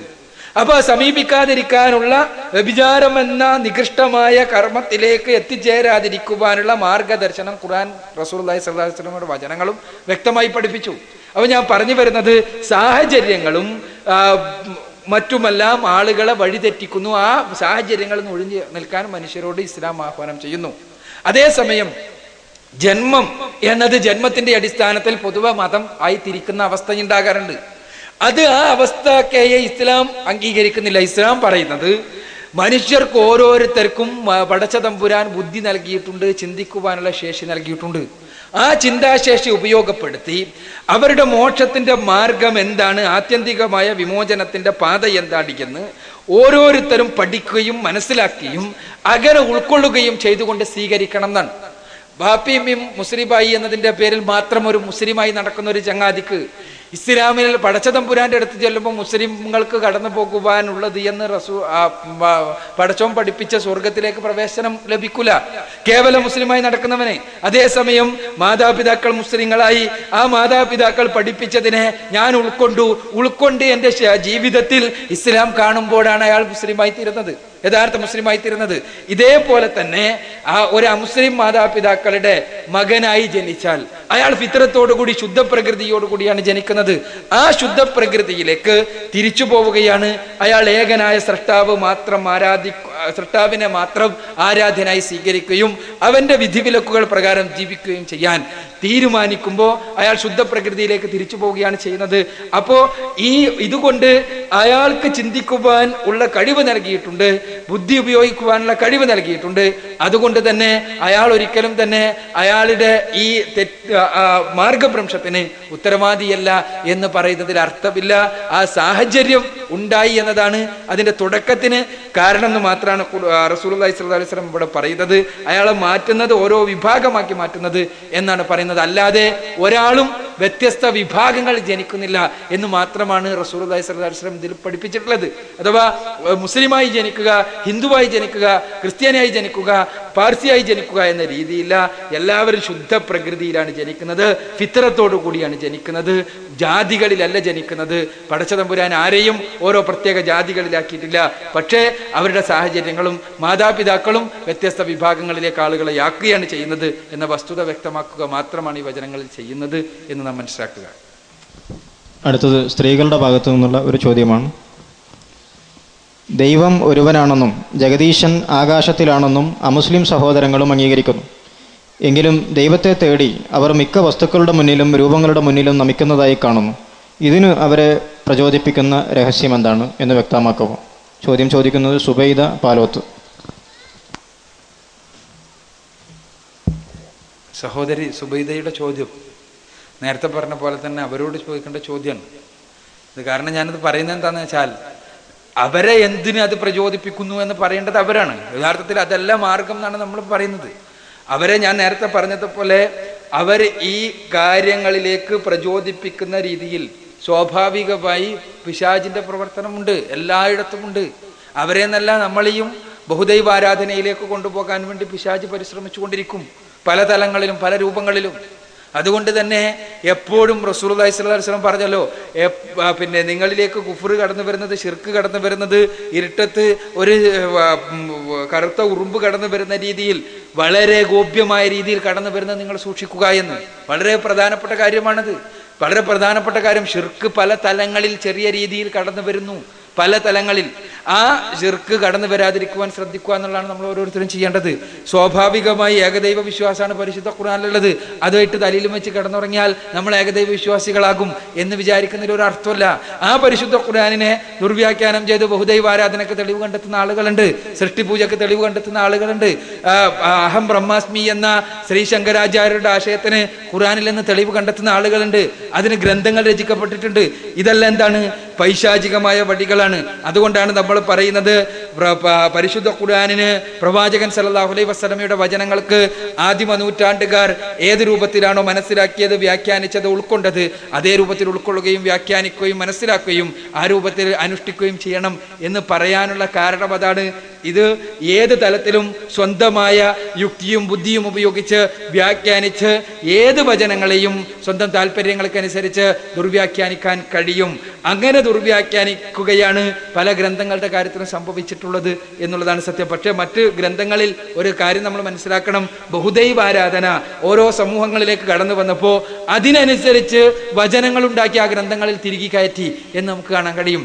അപ്പോൾ ഞാൻ പറഞ്ഞ ഏകദൈവ വിശ്വാസത്തിൽ അധിഷ്ഠിതമായ വചനങ്ങൾ വേദങ്ങളിലും ഉപനിഷത്തുകളിലും ഉണ്ടെങ്കിലും ഇതേ ഗ്രന്ഥങ്ങളിൽ തന്നെ ബഹുദൈവ ആരാധനയെ പ്രോത്സാഹിപ്പിക്കുകയും ബഹുദൈവ ആരാധനയെ നീതീകരിക്കുകയും ന്യായീകരിക്കുകയും എല്ലാം ചെയ്യുന്ന വചനങ്ങളും കാണാൻ കഴിയും. ഇതിന് കാരണം എന്താ?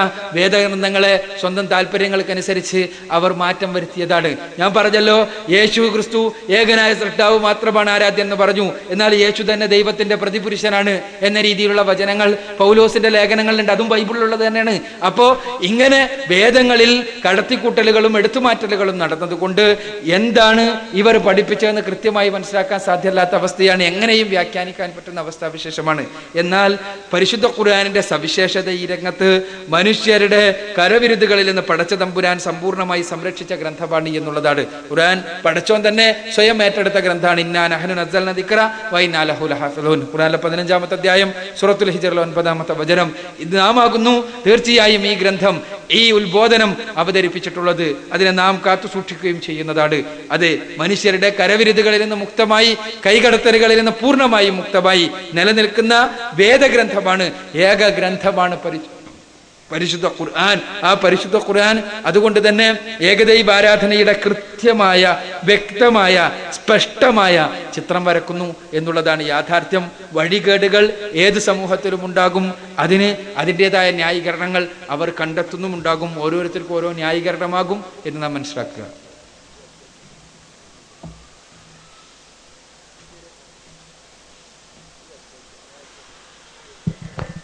അസ്സലാമു അലൈക്കും. എൻ്റെ പേര് സലീം, കടുങ്ങല്ലൂർ. അള്ളാഹു കാരുണ്യവാനാണ് എന്ന് പറയുന്നു. എന്നാൽ ജീവിതത്തിലുണ്ടാകുന്ന ചില തെറ്റുകൾ, വ്യഭിചാരം, അതുപോലെ തന്നെ മദ്യപാനം തുടങ്ങിയ തെറ്റുകൾക്ക് അള്ളാഹു ശിക്ഷ നൽകുന്നു. എന്നാൽ വിശ്വാസികളായ ആളുകളെ സംബന്ധിച്ചിടത്തോളം അവർ ചെയ്ത തെറ്റ്, അതിനുശേഷം അവർ ചെയ്ത തെറ്റിനുള്ള ശിക്ഷ ലഭിച്ചതിന് ശേഷം അവരെ സ്വർഗത്തിലേക്ക് പ്രവേശിപ്പിക്കുമെന്നും വിശുദ്ധ ഖുർആനിൽ കാണുന്നു. എന്നാൽ ശിർക്ക് ചെയ്യുകയാണെങ്കിൽ അവർ നരകത്തിൽ ശാശ്വതരാണ് എന്നും പറയുന്നു. അപ്പോൾ ശിർക്ക് ചെയ്യുക എന്ന ഈ തെറ്റിലൂടെ അവരെ കഠിനമായ ശിക്ഷയ്ക്ക്, ആ നരക ശിക്ഷയിൽ അവരെ ശാശ്വതരാക്കുക എന്നത് ദൈവത്തിൻ്റെ കാരുണ്യത്തിന് നിരക്കുന്നതാണോ എന്നതാണ് എൻ്റെ സംശയം.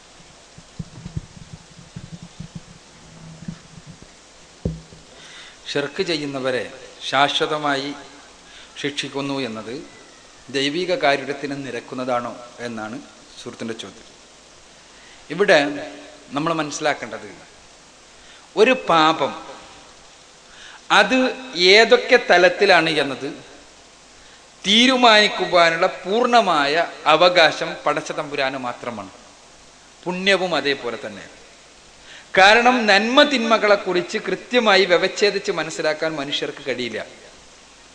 ആ നന്മ തിന്മകളെ എന്തൊക്കെയാണ്, ഏതൊക്കെ തലത്തിലാണ്, ഏതൊക്കെ രൂപത്തിലാണ് എന്നത് വ്യക്തമായി പഠിപ്പിക്കുക സ്രഷ്ടാവായ തമ്പുരാനാണ്. ആ സ്രഷ്ടാവായ തമ്പുരാൻ കേവലം പറയാതിരിക്കുക അല്ലെങ്കിൽ വെറുതെ പിടിച്ച് ശിക്ഷിക്കല്ല, മറിച്ച് കൃത്യമായി പറഞ്ഞു. മനുഷ്യരോടെല്ലാം, എല്ലാ പ്രവാചകന്മാരിലൂടെയും 1,00,000-ലധികം പ്രവാചകന്മാരെ പറഞ്ഞയച്ചു. അവരിലൂടെ മുഴുവനും പഠിപ്പിച്ചു, ഇതാ ഏറ്റവും മഹാപാപം ഇതാണ്, ആ പാപത്തിൽ നിന്ന് അകന്നു നിൽക്കുക. അവ അങ്ങനെ കൃത്യമായി ചെയ്യാൻ പാടില്ല എന്ന് പറഞ്ഞ കാര്യം, അതിലേക്ക് തന്നെ പിന്നെയും മനുഷ്യർ പോവുകയാണ്. ഇത് സൃഷ്ടാവായ തമ്പുരാനോട് ചെയ്യാവുന്ന നന്ദികേടുകളിൽ ഏറ്റവും പ്രധാനപ്പെട്ടതാണ്. ആ നന്ദികേട് നമ്മുടെ അളവുകോൽ മാത്രം വെച്ചുകൊണ്ട് പരിശോധിച്ചാൽ ചിലപ്പോൾ അതിന്റെ വ്യാപ്തി നമുക്ക് മനസ്സിലായിക്കൊള്ളുന്നില്ല. വ്യാപ്തി മനസ്സിലാകുന്നതുണ്ടാകും, മനസ്സിലാകാത്തതുണ്ടാകും. ഓരോരുത്തർക്കും അവരോടുള്ള തെറ്റുകളിൽ ഏതൊക്കെ പൊറുക്കാം, ഏതൊക്കെ പൊറുക്കാൻ പറ്റില്ല എന്നുള്ളത് നമുക്ക് പറയാൻ സാധ്യമല്ല. അപ്പോൾ നമുക്ക് ഒരു ഉദാഹരണം ഞാൻ പറഞ്ഞാൽ, ഭാര്യയും ഭർത്താവും, ഭാര്യ ചെയ്യുന്ന, പരിശുദ്ധ ഖുർആനും ഇതിന് സമാനമായ ഉദാഹരണം പറഞ്ഞിട്ടുണ്ട്, അതുകൊണ്ടാണ് ഞാനത് സൂചിപ്പിക്കുന്നത്. ഭാര്യ ചെയ്യുന്ന, തൻ്റെ ഇണ ചെയ്യുന്ന തെറ്റുകൾ, ആൾ ചെയ്യുന്ന മാരകമായ തെറ്റുകൾ പോലും ചിലപ്പോൾ പുറത്തു കൊടുക്കുവാൻ ഭർത്താവ് സന്നദ്ധമാകും. പക്ഷേ തനിക്ക് മാത്രം നൽകണമെന്ന് അയാൾ ആഗ്രഹിക്കുന്ന, അയാൾ ഉദ്ദേശിക്കുന്ന വൈവാഹിക ബന്ധത്തിലൂടെ ഉണ്ടാകുന്ന ലൈംഗിക ബന്ധം എന്നുള്ള കാര്യം, അത് മറ്റൊരാളുമായി പങ്കുവെക്കുന്നത് ഒരിക്കലും അയാൾക്ക് പൊറുക്കാൻ കഴിയാത്ത തെറ്റാകും. അയാൾക്ക് പൊറുക്കാൻ കഴിയാത്ത തെറ്റാകും അത്. ഇതിന് നമുക്ക് ന്യായീകരണം കണ്ടെത്താൻ പറ്റും. ചിലപ്പോ അയാളെ സംബന്ധിച്ചിടത്തോളം അത് അയാൾക്ക് ഒരിക്കലും പൊറുക്കാൻ പറ്റാത്ത തെറ്റായിരിക്കും. നമ്മൾ ചിലപ്പോ പുറത്തുള്ള ഒരാൾക്ക് പലതും ന്യായീകരിക്കാം. അയാൾക്ക് എന്താണ്, അവൾക്ക് അയാളുമായി കിടപ്പറ പങ്കിടാത്ത സമയത്ത് അവൾ മറ്റൊരാളുടെ കൂടെ ശയിച്ചു എന്നതുകൊണ്ട് എന്താണ് ഇപ്പം അതിനൊരു തെറ്റ്, അതിന് ജീവശാസ്ത്രപരമായ എന്ത് കുഴപ്പമുള്ളത്, അത് ഇത്ര വലിയൊരു പാപാണെന്ന് പറയാൻ പറ്റുമോ എന്നെല്ലാം നമുക്ക് പുറത്തുനിന്നിട്ട് അഭിപ്രായം പറയാൻ പറ്റും. പക്ഷേ അയാളാണ് ആ വിഷയത്തിൽ, അയാളോടുള്ള നീതിയുടെ വിഷയത്തിൽ, അടിസ്ഥാനപരമായ കാര്യത്തിലുള്ള അയാളുടെ കാര്യം തീരുമാനിക്കുന്നത്, മനസ്സിലാകുന്നത്. ഇതൊരു ഉദാഹരണമാണ്. പടച്ച തമ്പുരാനെ സംബന്ധിച്ചിടത്തോളം പടച്ച തമ്പുരാന് ആണ് മനുഷ്യർക്കുള്ള എല്ലാ വിഭവങ്ങളും ഒരുക്കുകയും മനുഷ്യരെ അവരുടെ സവിശേഷതകൾ നൽകി ആദരിക്കുകയും എല്ലാം ചെയ്തത്. എന്നിട്ടും പടച്ച തമ്പുരാന് മാത്രം സമർപ്പിക്കണമെന്ന് പടച്ച തമ്പുരാൻ പറഞ്ഞ ആ വിഷയത്തിലൊട്ട് പടച്ചോൻ പറഞ്ഞതിൽ ഒരു അനീതി ഇല്ലതാനും. പടച്ച തമ്പുരാന് മാത്രം ചെയ്യാൻ കഴിയുന്ന കാര്യം, പടച്ച തമ്പുരാന് മാത്രം കൊടുക്കാൻ കഴിയുന്ന കാര്യം, അവന് മാത്രമേ മനുഷ്യരുടെ ഹൃദയങ്ങൾക്കകത്തുള്ളത് അറിയൂ. അവന് മാത്രമേ മനുഷ്യരുടെ പ്രാർത്ഥനയുടെ അന്തഃശോധനയെക്കുറിച്ച് കൃത്യമായി അറിയൂ. അവന് മാത്രമേ മനസ്സിന്റെ കട്ടുനോട്ടങ്ങളെ കുറിച്ച് പോലും വ്യക്തമായി അറിയാൻ കഴിയൂ. അങ്ങനെയുള്ള പടച്ച തമ്പുരാൻ അവൻ മനുഷ്യരോട് പറയുന്നു, നിങ്ങളുടെ പ്രാർത്ഥനയ്ക്ക്, ആരാധനകൾക്ക് ഞാൻ ഉത്തരം നൽകാം. ഞാൻ സൃഷ്ടിച്ച, പരിപാലിക്കുന്ന, നിങ്ങൾക്ക് കണ്ണ് നൽകിയ, കാത് നൽകിയ, നിങ്ങൾക്ക് ബാഹ്യവും ആന്തരികവുമായ അവയവങ്ങൾ നൽകിയ, നിങ്ങൾക്ക് ബുദ്ധിശക്തി നൽകിയ, നിങ്ങൾക്ക് ചിന്താശേഷി നൽകിക്കൊണ്ട് നിങ്ങൾ ആദരിച്ച പടച്ച തമ്പുരാൻ, ഈ സൃഷ്ടാവായ തമ്പുരാൻ നിങ്ങളോട് പറയുന്നു, നിങ്ങൾ എന്നെ മാത്രം ആരാധിക്കുക, എന്നോട് മാത്രം വിളിച്ച് പ്രാർത്ഥിക്കുക, സകല നിങ്ങളുടെ പ്രാർത്ഥനകൾക്ക് ഉത്തരം നൽകുവാൻ ഞാൻ സന്നദ്ധനാണ്. എല്ലാ കഴിവുകളുടെയും ഉടമസ്ഥൻ പറയുന്നു. എന്നിട്ടും മനുഷ്യൻ ഈ പടച്ച തമ്പുരാന്റെ എല്ലാ സൗകര്യങ്ങളും അനുഭവിക്കുകയും പടച്ച തമ്പുരാന്റെ ഈ നിർദ്ദേശം പാലിക്കുന്നതിൽ വിമുഖത കാണിക്കുകയും ചെയ്യുമ്പോൾ അത് ദൈവ നിഷേധമാണ്, ധിക്കാരമാണ്, അതിനുള്ള ശിക്ഷ ഇന്നതാണെന്ന് പടച്ചോൻ നേരത്തെ തന്നെ പറഞ്ഞിട്ടുണ്ട്. അതുകൊണ്ട് തന്നെ മറ്റ് തെറ്റുകൾ എന്ന് പറഞ്ഞാൽ മനുഷ്യന്റെ ചപലതകളിൽ നിന്ന് വരുന്നതാണ്. അത് നമ്മൾ മനസ്സിലാക്കണം. മനുഷ്യന്റെ സ്വാഭാവികമായ ചപലതകളിൽ നിന്ന് വന്നു ഭവിക്കാവുന്ന തെറ്റുകളാണ്. അത് പൊറുക്കും എന്ന് പറഞ്ഞ തെറ്റുകൾ ഇതല്ല, അത് ബോധപൂർവം സംഭവിക്കുന്ന കാര്യമാണ്. ആ ബോധപൂർവം സംഭവിക്കുന്ന കാര്യമായതുകൊണ്ട് തന്നെ പടച്ച തമ്പുരാൻ പ്രവാചകന്മാരിലൂടെ പ്രത്യേകം വീണ്ടും ഉണർത്തുകയും അതിന്റെ ശിക്ഷയെക്കുറിച്ച് അറിയിക്കുകയും ചെയ്തിട്ടുണ്ട്. അതുകൊണ്ട് തന്നെ അത് ദൈവിക കാരുണ്യമാണ്. ഈ ശിക്ഷയുണ്ട് എന്നത് പടച്ച തമ്പുരാൻ കൃത്യമായി തീരുമാനിച്ചിട്ടുള്ള കാര്യമാണ്. അത് പടച്ച തമ്പുരാന്റെ വ്യവസ്ഥയുടെ ഭാഗമാണ്. ആ വ്യവസ്ഥയുടെ ഭാഗമായത് കൊണ്ട് തന്നെ ആ ശിക്ഷയെക്കുറിച്ച് മുന്നറിയിപ്പ് നൽകുവാൻ വേണ്ടി പ്രവാചകന്മാരെ പറഞ്ഞയച്ചതും ജനങ്ങളെ മാർഗദർശനം ചെയ്തതും ആ വിഷയത്തിൽ കൃത്യമായി വേദഗ്രന്ഥങ്ങൾ അവതരിപ്പിച്ചതുമെല്ലാം പടച്ച തമ്പുരാന്റെ അപാരമായ കാരുണ്യമാണ് എന്ന് മനസ്സിലാക്കുക.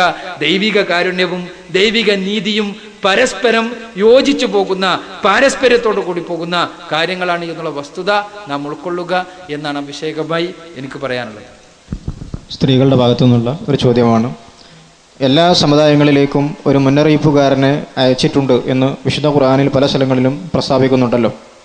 അങ്ങനെയെങ്കിൽ ഇന്ത്യ പോലുള്ള വിസ്തൃതമായ ഒരു രാജ്യത്തിലും പ്രവാചകന്മാർ വന്നിരിക്കാനുള്ള സാധ്യതയുണ്ടല്ലോ. അതിനെ സംബന്ധിച്ച് ഒന്ന് വിശദീകരിക്കുമോ?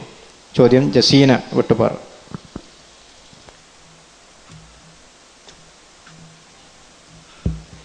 എല്ലാ സമുദായങ്ങളിലേക്കും പ്രവാചകന്മാർ വന്നിട്ടുണ്ട്. അങ്ങനെയാണെങ്കിൽ ഇന്ത്യ പോലെയുള്ള സ്ഥലങ്ങളിലേക്കും പ്രവാചകന്മാർ വന്നിട്ടുണ്ടാകുമല്ലോ. തീർച്ചയായും വന്നിട്ടുണ്ടാകണം, തീർച്ചയായും വന്നിട്ടുണ്ടാകണം. ഖുർആനിൽ കൃത്യമായി പറയുന്ന കാര്യമാണ്, വൈൻമിൻ ഉമ്മത്തിനില്ല ഖലാഫിഹ നദീർ. ഖുർആനിലെ പ്രയോഗം തന്നെ വളരെ സൗന്ദര്യാത്മകമാണ്. ഒരൊറ്റ സമുദായവും കഴിഞ്ഞു പോയിട്ടില്ല ഒരു മുന്നറിയിപ്പുകാരൻ്റെ നിയോഗം ഉണ്ടാകാതെ എന്നാണ് ഖുർആൻ പറയുന്നത്.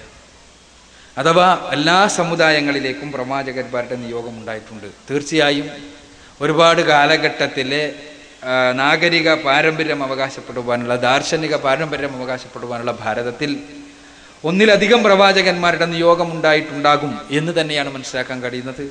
അത് വേദഗ്രന്ഥങ്ങളിലും മറ്റും കാണുന്ന പരാമർശങ്ങൾ ഈ പ്രവാചകന്മാരുടെ നിയോഗത്തിനുള്ള വ്യക്തമായ തെളിവാണ് എന്നാണ് ഞാൻ മനസ്സിലാക്കുന്നത്. ഏകദൈവ ആരാധനയിലേക്ക് ക്ഷണിച്ചുകൊണ്ടുള്ള മരണാനന്തര ജീവിതത്തെക്കുറിച്ച് കൃത്യമായുള്ള ബോധനം നൽകുന്ന പരാമർശങ്ങൾ പ്രവാചകന്മാരുടെ പ്രബോധനത്തിൻ്റെ ബാക്കി പത്രങ്ങളും അവശിഷ്ടങ്ങളുമാകണം എന്ന് തന്നെയാണ് ഞാൻ മനസ്സിലാക്കുന്നത്.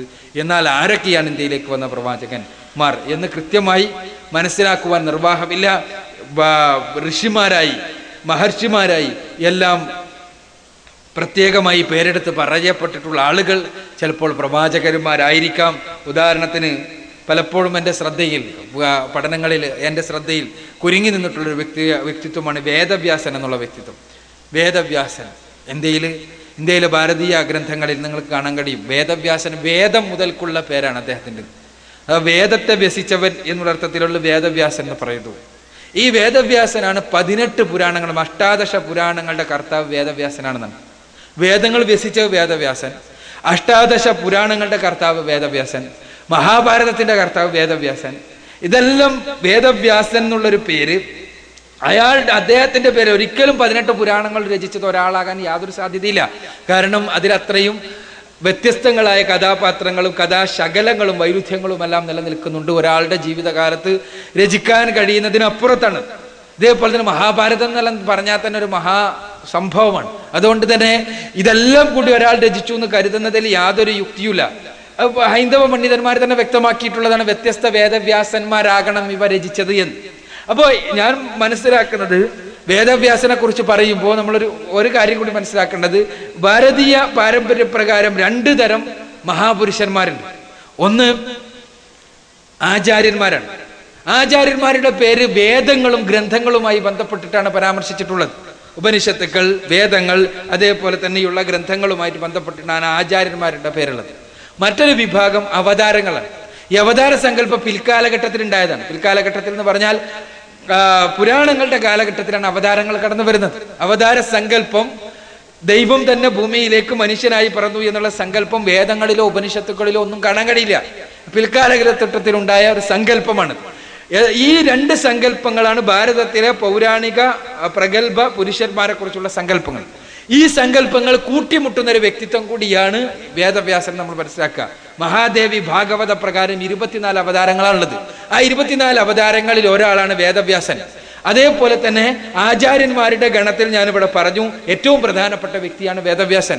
ഞാൻ മനസ്സിലാക്കുന്നത്, ഭാരതത്തിൽ എന്നോ വേദവ്യാസൻ എന്ന പേര് തന്നെയുള്ള ഒരു വ്യക്തി ജീവിച്ചിരുന്നിരിക്കണമെന്നും അദ്ദേഹം തീർച്ചയായും ദൈവം തമ്പുരാന്റെ ബോധനം ലഭിച്ച ഒരു പ്രവാചകനും ഒരു മഹാപ്രവാചകനായിരിക്കാൻ സാധ്യതയുണ്ട് എന്നും, എന്നാൽ അതുകൊണ്ട് തന്നെ പിൽക്കാലഘട്ടത്തിൽ എന്തെഴുതിയാലും അദ്ദേഹത്തിന്റെ പേരിൽ ആരോപിക്കുന്ന ഒരു സമ്പ്രദായം അങ്ങനെ ഇസ്രായേലിലുള്ള നമുക്ക് കാണാൻ കഴിയും. ബൈബിളിലെ പുസ്തകങ്ങളെ കുറിച്ചുള്ള ഗവേഷണങ്ങളിൽ നിന്ന് പണ്ഡിതന്മാർ എത്തിച്ചേർന്ന നിഗമനം, പ്രവാചകന്മാർ എഴുതിയതല്ല അത്. ഇപ്പൊ ദാവീദിന്റെ സങ്കീർത്തനങ്ങൾ ദാവീദ് എഴുതിയതല്ല, മറ്റാരോ എഴുതിയിട്ട് ദാവീദിന്റെ പേരിൽ ആരോപിച്ച.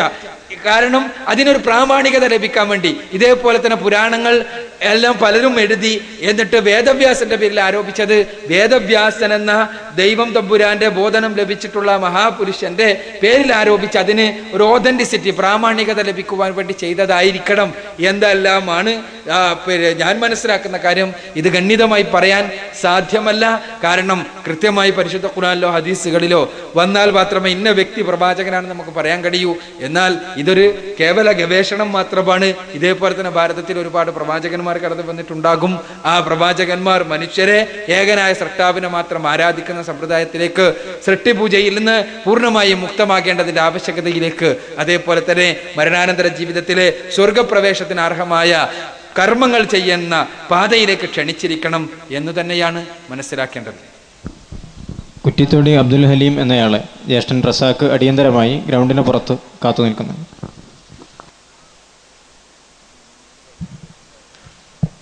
അസ്സലാമു അലൈക്കും. എൻ്റെ പേര് നസീം ഫ്രം കൊണ്ടോട്ടി. ഞാൻ ബൈബിളിലെ ഏകദൈവാരാധനയുമായി ബന്ധപ്പെട്ടൊരു ചോദ്യം ചോദിക്കുന്നത്. ഇസ്രായേലിനെ കേൾക്കുന്ന നമ്മുടെ ദൈവമായ കർത്താവ് ഏക കർത്താവ് എന്ന് പറഞ്ഞു. ഈ ഒരു ചോദ്യം ഞാൻ എൻ്റെ കൂടെ പഠിക്കണ ഒരു ക്രിസ്ത്യൻ ഫ്രണ്ടായിട്ട് ചർച്ചയ്ക്ക് ഇട്ടിരുന്നു. അപ്പോൾ അയാൾ പറഞ്ഞത് ഇതിൽ നമ്മുടെ ദൈവമായ കർത്താവ് ഏക കർത്താവ്. ഈ ദൈവം എന്നതിന് ഹീബ്രുവിൽ എലോഹിം എന്ന പദമാണ് ഉപയോഗിച്ചത്.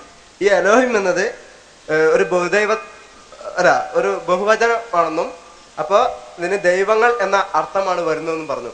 അപ്പോൾ ഈ എലോഹിം എന്നതിന് ദൈവങ്ങൾ എന്ന് വരുമ്പോൾ അത് 3 അപ്പം ട്രിനിറ്റി ആയിട്ട് ബന്ധപ്പെട്ട് കിടക്കുമെന്നും പറഞ്ഞു. അപ്പോൾ ഇത് പരിശുദ്ധാത്മാവ്, ദൈവം, യേശു എന്നീ 3 പോയിന്റിലേക്കാണ് വരുന്നതെന്നും അങ്ങനെ അവ 3ഉം ഒന്നാണെന്ന് എന്ന ആശയത്തിലേക്കാണ് നമ്മുടെ ദൈവമായ കർത്താവ്, അപ്പോൾ നമ്മുടെ ദൈവങ്ങൾ ഏക കർത്താവ് എന്നതിലേക്ക് വരുന്നതും പറഞ്ഞു. അപ്പോൾ ഇതിന്റെ സത്യാവസ്ഥ എന്താണെന്ന് മനസ്സിലാക്കി തരണം.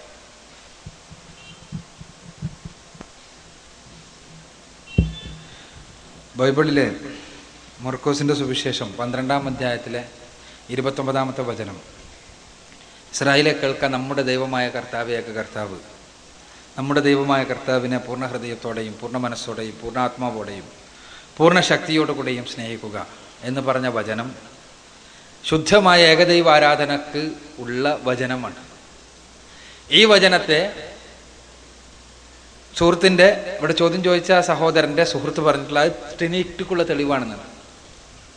എനിക്ക് നേരത്തെ 2 ആളുകൾ ചോദ്യം ചോദിച്ചുള്ളൂ, അതിനുള്ള ഉത്തരാപത് എങ്ങനെയാണ് ഇവർ പഴിച്ചുപോയതെന്ന് വെച്ചില്ലേ, അതിനുള്ള കൃത്യമായ ഉത്തരമാണിത്. കൃത്യമായി ഏകദൈവ വിശ്വാസം പഠിപ്പിക്കുന്ന ഒരു വചനം, ആ വചനത്തിലെ ഒരു പദപ്രയോഗത്തിൽ നിന്ന്, എലോഹിം എന്ന പദപ്രയോഗത്തിൽ നിന്ന് ട്രിനിറ്റി നിർദ്ധരിച്ചെടുക്കുകയാണ്.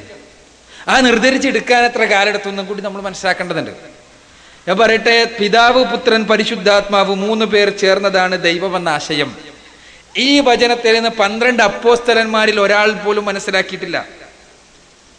സെന്റ് പോൾ, വിശുദ്ധ പൗലോസ്, അദ്ദേഹമാണ് ക്രിസ്തു മതത്തിന്റെ സ്ഥാപകൻ, ഞാനിവിടെ പറഞ്ഞു. ആ പൗലോസ് പോലും ഈ വചനങ്ങളിൽ നിന്ന് ട്രിനിറ്റി എന്നൊരാശയം നിർദ്ധരിച്ച് മനസ്സിലാക്കിയിട്ടില്ല. AD 325 വരെ ക്രൈസ്തവ പണ്ഡിതന്മാർ മൊത്തത്തിൽ ഇങ്ങനെ ഒരു ട്രിനിറ്റി എന്നൊരാശയം ഈ വചനങ്ങളിൽ നിന്ന് മനസ്സിലാക്കിയിട്ടില്ല.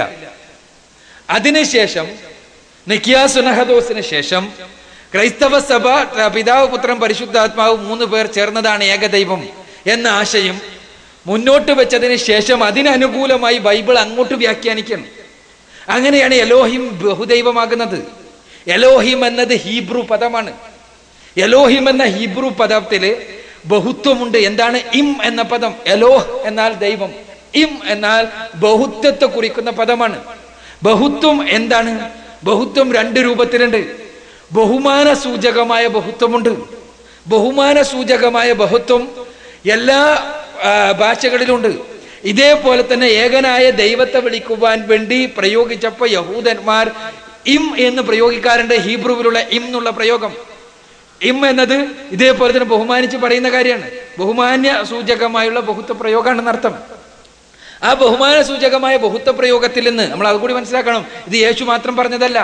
ബൈബിൾ പഴയ നിയമത്തിൽ നിരവധി തവണ എലോഹിം എന്ന് പ്രയോഗിച്ചിട്ടുണ്ട്, നിരവധി തവണ. പക്ഷെ അതിൽ നിന്ന് ഒരു യഹൂദൻ പോലും ഇത്രയും കാലമായി ഒരു യഹൂദനോ ഒരു ബൈബിൾ പഴയ നിയമത്തിൽ പറഞ്ഞ ഒരു ദൈവദൂതനോ ഒരു പ്രവാചകനോ ഒന്നും തന്നെ പിതാവ്, പുത്രൻ, പരിശുദ്ധാത്മാവ് കൂടി ചേർന്നാണ് ഏകദൈവം എന്നുള്ള ആശയം മനസ്സിലാക്കിയിട്ടില്ല. എലോഹിം എന്താണ്? ഇം എന്നത് ഞാനിവിടെ പറഞ്ഞതുപോലെ ബഹുമാന സൂചകമായ ബഹുത്വ പ്രയോഗമാണ്. ആ ബഹുമാന സൂചകമായ ബഹുത്വ പ്രയോഗത്തിൽ നിന്ന് ഒരിക്കലും ആരും അതിൽ കൂടുതൽ വ്യക്തിത്വങ്ങൾ ഉണ്ടെന്ന് മനസ്സിലാക്കാറില്ല. അങ്ങനെയാണെങ്കിൽ സ്വാമികൾ, വിവേകാനന്ദ സ്വാമികൾ, നമ്മൾ പറയാറുണ്ട് എത്ര സ്വാമിയാ? ഒരു സ്വാമി തന്നെ ഒരു 10 സ്വാമി ഉണ്ടോ? നമ്മൾ മലയാളത്തിൽ തന്നെ പറയാറുണ്ട് അവർകൾ. അവർ എന്നാൽ തന്നെ ബഹുവചനം, പിന്നെ ഒരു ഗളും അല്ലേ? ഇതെന്താ? ബഹുമാന സൂചകമായതാണ്. പിന്നെ ഇതേപോലെ തന്നെയുള്ള പദപ്രയോഗങ്ങൾ നിങ്ങൾക്ക് കാണാൻ കഴിയും, എല്ലാ ഭാഷകളിലും ഉള്ളതാണത്. എന്നാൽ സെമിറ്റിക് ഭാഷകളുടെ വിശേഷ ഹിബ്രുവിൽ ഇങ്ങനെയുള്ള ബഹുത്വ പ്രയോഗം കാണാൻ കഴിയും. ദൈവം തമ്പുരാൻ തന്നെ നാം എന്ന് പ്രയോഗിച്ചിട്ടുണ്ട്. ഖുർആനിലുണ്ട് നെഹ്നു എന്നുള്ള പ്രയോഗം, അത് ഉപയോഗിച്ചിട്ട് ട്രിനിറ്റി നിർദ്ധാരണം ചെയ്തെടുക്കാറുണ്ട് ചിലർ. അവിടെ നമുക്ക് പറയാനുള്ളത് എന്താണെന്ന് വെച്ചാൽ, ഇതിൽ നിന്ന് ആര് മനസ്സിലാക്കിയത്? ഇതിൽ നിന്ന് ട്രിനിറ്റി എന്നുള്ള ഒരു ആശയം ആര് പഠിപ്പിച്ചു? യേശു ക്രിസ്തു പറഞ്ഞെന്നോ? യേശു ക്രിസ്തു ഇവര് എന്നുള്ളതിൽ നിന്ന് ട്രിനിറ്റി അവർക്ക് നിർദ്ധാരണം ചെയ്തെടുക്കാമെങ്കിൽ ബഹുദൈവത്വം നമുക്ക് നിർദ്ധാരണം ചെയ്തെടുത്തൂടെ? ബഹുദൈവത്വം എന്ന് പറഞ്ഞാൽ മൂന്നാളെന്ന് അർത്ഥമല്ല, രണ്ടിലധികം എത്ര പേരെയും കുറിച്ച് ആ ബഹുവചന പ്രയോഗം പൊതുവായി പ്രയോഗിക്കാം. അങ്ങനെയാണെങ്കിൽ ഒന്നിലധികം ആളുകളെ കുറിച്ച് ആ ബഹുവചന പ്രയോഗം പ്രയോഗിക്കാം. അപ്പോ ദൈവങ്ങൾ 33 കോടി ദൈവങ്ങളുണ്ട്, അതെല്ലാം ഏകനായ ബ്രഹ്മാവിന്റെ തന്നെയാണ് എന്നുള്ള സിദ്ധാന്തം ഉണ്ടല്ലോ, അതിനും നമുക്ക് തെളിവായിട്ട് എടുത്തൂടെ? അങ്ങനെയാണെങ്കിൽ അതിനും തെളിവായിട്ട് എടുക്കാം ഇത്. അപ്പോ യഥാർത്ഥത്തിൽ യേശുക്രിസ്തു പഠിപ്പിച്ച സ്രഷ്ടാവായ ദൈവം തമ്പുരാൻ ഏകനാണ് എന്നുള്ള ആശയത്തെ അടിവേരോടുകൂടി തകർക്കുവാൻ യേശു ഈ ഏകദൈവ സിദ്ധാന്തം പഠിപ്പിച്ച അതേ ആശയം തന്നെ തിരിച്ചു വിളിക്കുകയാണ്. ഇനി മാത്രല്ല, 3 കൂട്ടർ ഒന്നാണ് എന്ന് ബൈബിളിൽ നിന്ന് മനസ്സിലാവുന്നുണ്ടോ? അതുകൂടി പരിശോധിക്കണല്ലോ. യേശു പറയുന്നത് ഞങ്ങൾ ഒന്നല്ല എന്നാണ്. യേശു സ്വയം പറയുന്നത് ഞങ്ങൾ ഒന്നല്ല എന്നാണ്. യേശു പലതവണ യോഹന്നാന്റെ സുവിശേഷം 17-ാം അധ്യായത്തിലെ 3-ാമത്തെ വചനം സുഹൃത്തിനോട് ചോദിച്ചു നോക്കുക. ഏക സത്യദൈവമായ നിന്നെയും നീ അയച്ചിരിക്കുന്ന യേശു ക്രിസ്തുവിനെയും അറിയുന്നതാകുന്നു നിത്യജീവൻ. ഏക സത്യദൈവമായ നീ അയച്ചിരിക്കുന്ന യേശു ക്രിസ്തു. അപ്പൊ ആരാണ് അയക്കപ്പെട്ടവൻ? യേശു. നീ ഏക സത്യദൈവം. കൃത്യമാണ് വചനം. യോഹന്നാന്റെ സുവിശേഷം 20-ാം അധ്യായത്തിലെ 17-ാമത്തെ വചനം യേശു പറയാണ്, എന്റെ പിതാവും നിങ്ങളുടെ പിതാവും എന്റെ ദൈവവും നിങ്ങളുടെ ദൈവവുമായവന്റെ അടുക്കലേക്ക് ഞാൻ കയറി പോകുന്നു. എന്റെ ദൈവവും നിങ്ങളുടെ ദൈവവും. പിന്നെ യേശു പറയുന്നു, ദൈവം എന്നേക്കാൾ വലിയവനാണ്. അപ്പൊ ഒരു വലിയ ദൈവം, കുട്ടി ദൈവവും. യോഹന്നാന്റെ സുവിശേഷം 14-ാം അധ്യായത്തിലെ 28-ാമത്തെ വചനം യേശു പറയുന്നു. മാർക്കോസിന്റെ സുവിശേഷം 13-ാം അധ്യായത്തിലെ 32-ാമത്തെ വചനം, ആ നാളും നാഴികയും സംബന്ധിച്ച്, അഥവാ ലോകാവസാനത്തെ കുറിച്ച് സ്വർഗത്തിലെ ദൂതന്മാർക്കോ പുത്രനോ അറിയില്ല, ദൈവത്തിനല്ലാതെ പിതാവിനല്ലാതെ. അപ്പോ അറിവ് കൂടിയ ദൈവം, കുറഞ്ഞ ദൈവം, ഇതന്നല്ല ബഹുദൈവ വിശ്വാസം. യേശുവിനില്ലാത്ത അറിവ് ദൈവത്തിനുണ്ട് എന്ന് പറയുമ്പോ യേശുവിനേക്കാളും വലിയൊരു ദൈവം, യേശു അപ്പൊ കുട്ടി ദൈവം, യേശുവിനില്ലാത്ത അറിവ് ഉള്ള ഒരു ദൈവം, യേശുവിന് കുറച്ച് അറിവുള്ള ഒരു ദൈവം, ഇങ്ങനെല്ലാം സങ്കല്പിക്കേണ്ടി വരില്ലേ? ഇത് കൃത്യമായി പറഞ്ഞു മനസ്സിലാക്കുക. ട്രിനിറ്റിക്ക്, ത്രിത്വത്തിന് ബൈബിളിൽ യാതൊരു തെളിവുമില്ല, അത് അവർക്ക് ഉദ്ധരിക്കാൻ കഴിയുകയുമില്ല എന്നുള്ളതാണ് സത്യം.